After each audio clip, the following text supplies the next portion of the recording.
What's up guys, Derek, moreplates.com, back again with another video. 2 in a row, boys. We're crushing it. Hopefully make this a regular occurrence. But interesting, Conor McGregor weighs in on the situation with Ryan Garcia testing positive for, interestingly enough, again, the nandrolone is completely overlooked, but ostarine he mentioned. So I saw this because the More Plates More Dates subreddit posted a thread with a now deleted tweet of Conor McGregor off his head calling others out for being juiced. Title of the thread. And basically the now deleted tweet, Conor cheated the weight and was juiced. Lifetime ban. Bold statement. Sad to see, sad to say. Sad and a bit sick. Don't come near me if I see you ever, Ryan Garcia. I am actually disgusted. So Conor was very supportive of Ryan when he lost to Gervonta, if that's how you pronounce it. I might have butchered the shit out of that, but Conor was very supportive of Ryan back then after that loss, and was encouraging him to get a rematch, come back stronger, etc. But Conor is not very forgiving of cheats, so he's very upset and disappointed. This ostarine, it reminds me of Sean O'Malley was on that as well. I don't like this. I'll bust yous both up. Do yous want to spar? I will set flights right now for you both for a full-on spar each. Hotel, Black Forge in the lot. Hashtag let's spar O'Malley and hashtag Garcia. 2 little ostarine heads. I'll ride you both like yous are ostriches. What the fuck is up? What do you think you are at? If I was Haney's dad, you're dead no matter what for doing that. Crazy. What the fuck happened to you, you little fool? Get your head together, because I'm gonna smash it with elbows if you don't. Fair play, Devin. Well done. Your performance has just become even more heroic. Bravo. Get your head together or kill yourself. That is the end of the tweet. The interesting thing, though, about Conor is he has almost self-admittedly taken PEDs, all but out of the testing pool. So he would make the argument that it was totally justified and within the rules because ultimately he was not subject to testing, and it was to heal an injury. Now, I'm not saying he did for sure, but it was heavily implied, and he has actually tweeted about it. Wouldn't be surprised if these are deleted now. But he was reacting to Anthony Smith. This was a while back now. This, basically, Anthony Smith said, it bothers the fuck out of me like that he pulled himself out of the USADA pool. There's only one reason you would do that. He's looking jacked as shit. You keep seeing videos of him flexing in front of mirrors and screaming, and he's huge. He healed really fast, like really fast. Conor, this rat spoke to Weidman, who the same horrific injury and is having severe complications still, is bothered that I was able to heal/return to a normal way of life. He, like many other rats in my game, would be happier if I wasn't able to play with my children the same again. The audacity of this loser, Anthony Smith. You're a loser. The percentage of the bones joining back after a break like this is so low. You think I give a fuck about anything else? I am the most tested fighter all time in combat sport. I give everything to this game. You, nothing. Everything was fully disclosed before I began.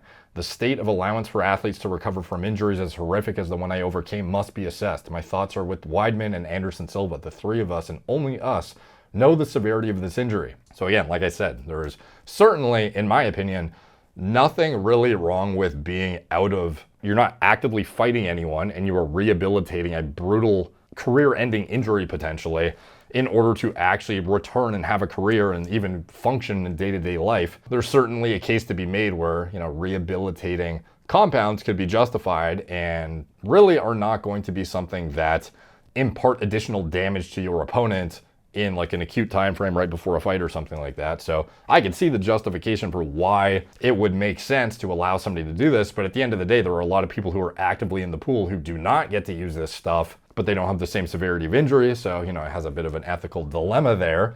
But for somebody who essentially admitted, or at least heavily implied, that they used the full gamut of whatever they needed to do out of the testing pool to come back stronger than ever, rehabilitate themselves, recover from a brutal injury, it's just odd to be scrutinizing individuals who either themselves were potentially exonerated for micro quantities of something that was found to be trace contaminants, or also with Garcia, like not even yet confirmed to see if he actually had an unintentional contamination, if he cheated, like whatever, to be going out as the individual who essentially outspokenly said that he used PEDs out of competition, out of the testing pool, a lot of people see it as hypocritical at the end of the day. Now, the coming in overweight thing, I could understand the scrutiny on that as a fighter.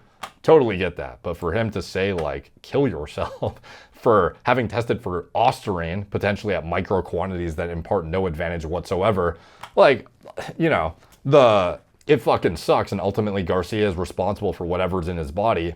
And if it does turn out to be a microdose, and it does turn out that he got it from some tainted fill in the blank, or somebody screwed him over and, you know, spiked his whatever with it, at the end of the day, you're responsible for what's in your body, even if it's at a non-performance enhancing dosage. And it'll suck because you will undergo a significant amount of scrutiny and have a blemish on your career forever, despite the fact that it really didn't even help you, which really fucking sucks. So this is why you need to be hyper diligent as an athlete. So obviously Garcia fires back, even though the tweet was deleted. If I see Conor McGregor, I'm going to break your weak ass ankle. You ran from being tested because you were on roids. Roadhouse or roid rage. Fudge Conor caca brain.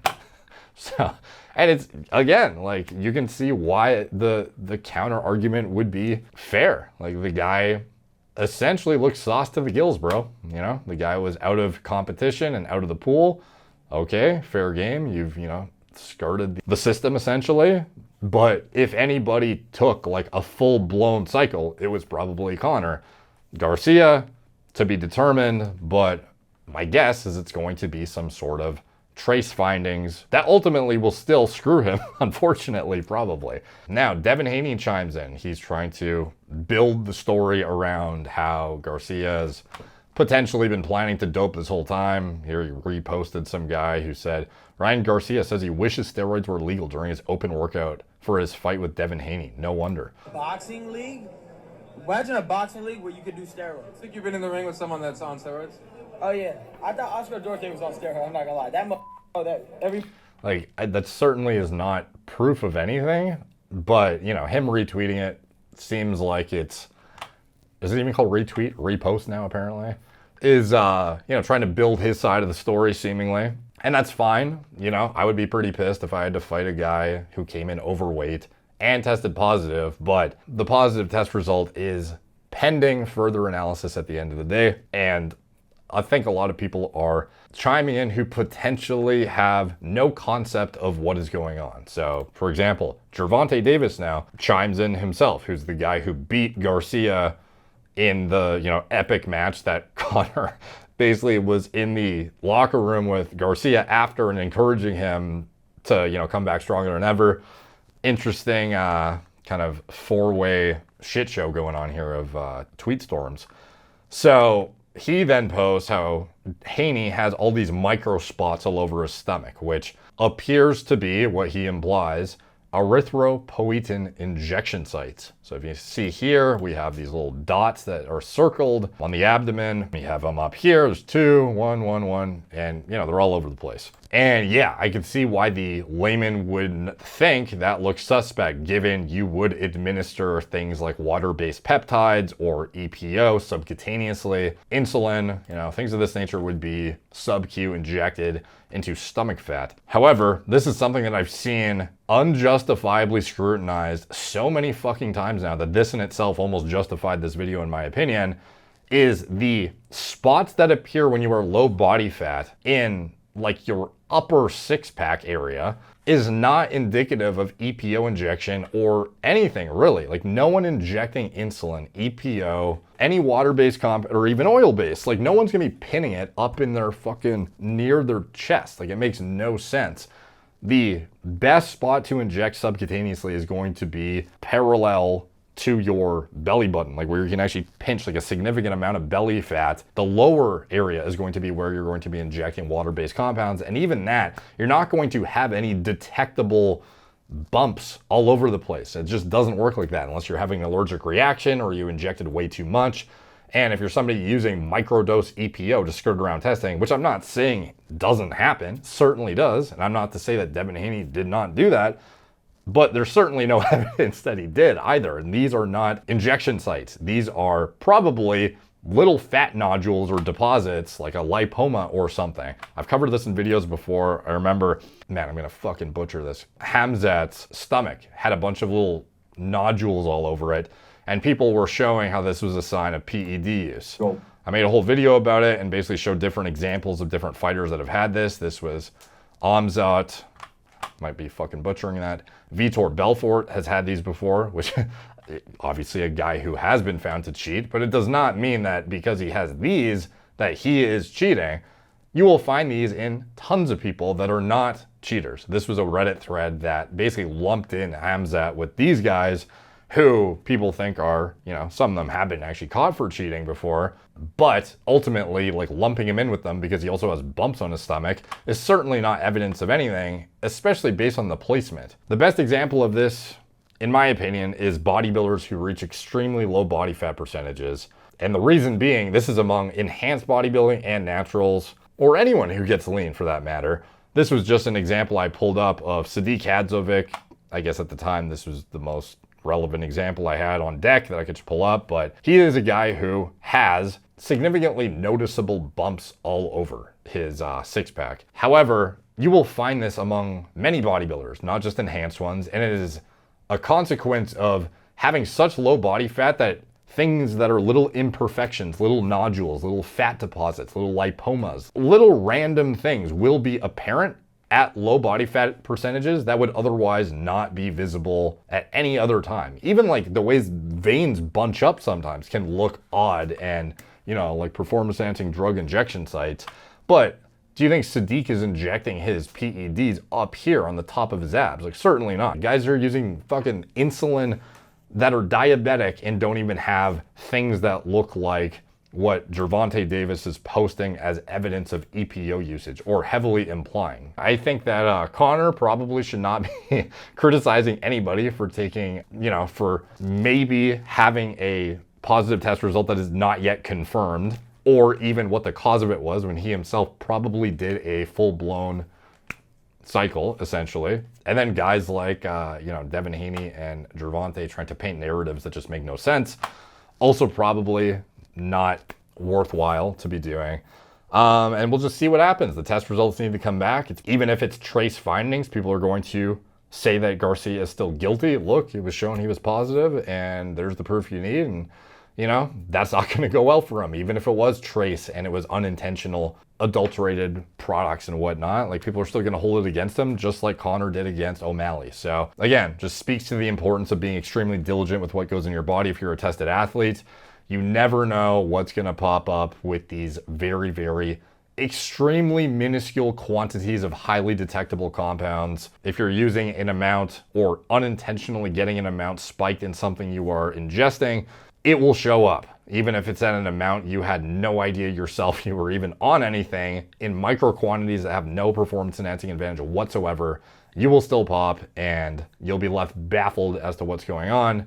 And then you'll probably realize some stupid thing you did that you shouldn't do caused it and you just basically fucked yourself. So if these guys are going to take a drug, it should be something that makes sense and it should be at an amount that is actually imparting an advantage. So let me know what you guys think. Conor is he in the right by posting something like this? Is he going way over the top for being an individual who has done what he may likely has done? And then to go after O'Malley and Garcia particularly. And then some of the other storylines that are coming out behind the scenes. Some people are, you know, suggesting that VADA themselves might have screwed over Garcia and, you know, ensured that he tested positive via some sort of their own internal, you know, workings between Victor Conti and his company Snack and, you know, VADA. And they're somehow, you know, in cahoots with each other and it's all a conspiracy. My guess still stands from my last video, but seeing some of these big names coming out with some like completely absurd out of left field opinions and then, you know, deleting them thereafter or just leaving them up and it making absolutely no fucking sense. The information needs to be corroborated by some sort of actual facts and they simply are not being. So just be careful what you put in your body if you're an athlete because you never know, some shit like this might happen to you. Let me know what you guys think, comments down below, and like the video, subscribe. And I don't know, I don't even remember how to do my outro because it's been such a long time, but I probably say something about check out stuff in the video description, hit the bell, check out the other vids on the channel. There's quite a few. Maybe watch the video with hams out and why you might have these little nodules on your stomach when you get super lean. You know, it's actually super common. Anyone here who's gotten to like 5-6% body fat can attest to the fact that shit starts showing up that probably you weren't expecting when you're that lean. You know, you have veins running down your goddamn chest all the way to your base of your dick. You have little lumps of stuff that showed up that might have not you ever thought you had in your body. It's pretty common. So anyways, that's it. Talk to you guys soon.